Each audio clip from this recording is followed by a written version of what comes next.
پاکستانی نژاد آسٹریلوی بلے باز عثمان خواجہ کی بھارتی بالرز پر ایک اور سرجیکل سٹرائک۔ آسٹریلیا نے بھارت کو چوتھے ون ڈے میں 4 وکٹوں سے ہرا کر سیریز 2-2 سے برابر کر دی۔ پنجاب کرکٹ ایسوسی ایشن گراؤنڈ موہالی میں کھیلے گئے میچ میں بھارتی کپتان نے ٹاس جیت کر پہلے بیٹنگ کا فیصلہ کیا تو اوپننگ بلے بازوں روہت شرما اور شکھر دھون نے ٹیم کو 31 اوورز میں 197 رنز کا آغاز فراہم کیا۔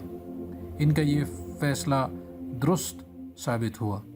روہت شرما نروس 90s کا شکار ہو کر 95 رنز بنا کر پویلین لوٹے۔ شکھر دھون نے اپنے ون ڈے کیریئر کی 16ویں سنچری مکمل کر کے 143 رنز کر کے پیٹرک کمنس کا شکار بنے۔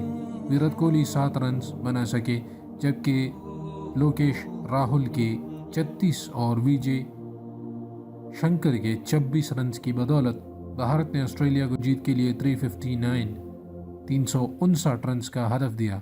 آسٹریلیا کے لیے کمنز نے 5 وکٹیں حاصل کی۔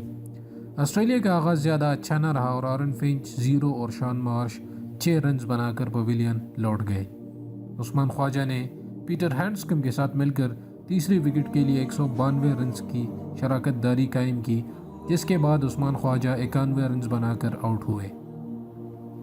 ہینڈسکم نے اپنی پہلی ون ڈے سنچری مکمل کی، جس کے بعد وہ 117 رنز بنا کر آؤٹ ہوئے۔ ایشٹن ٹرنر نے 84 رنز کی شاندار اننگز کھیل کر آسٹریلیا کو کامیابی دلائی۔ تو ناظرین، یہ تو تھی اپڈیٹس کرکٹ کے حوالے سے کہ جس میں انڈیا نے اس سے پہلے میچ میں فوجی ٹوپیاں پہن کر میدان میں اترے تھے اور اس میں ان کے اپنے ہی بیک یارڈ پر ان کو شکست ہوئی۔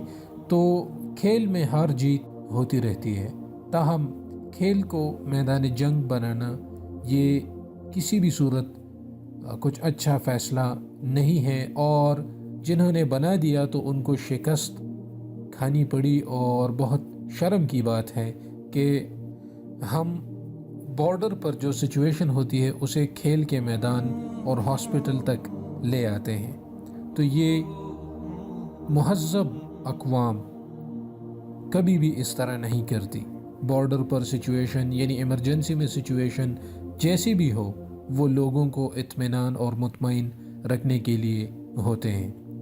اور اگر ہم ان کے فوجی ٹوپیوں پر بات کریں تو اگر خدا نخواستہ جنگ چڑھ جاتی ہے تو یہ سب سے پہلے جنہوں نے فوجی ٹوپیاں پہنی تھیں یہ سب سے پہلے امریکہ اور UK بھاگ جائیں گے، کیونکہ یہ لڑ نہیں سکتے، لیکن ان کا صرف مقصد یہ ہوتا ہے کہ لوگوں میں فیم حاصل کریں اور لوگوں کی توجہ جنگ کی طرف دلائی جائے، تو اس کے لیے یہ اس قسم کے کام کرتے ہیں۔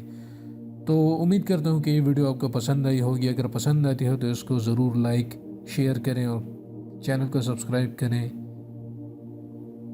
اور مجھے اپنی دعاؤں میں ضرور یاد رکھیے گا۔ اجازت چاہتا ہوں، اللہ حافظ۔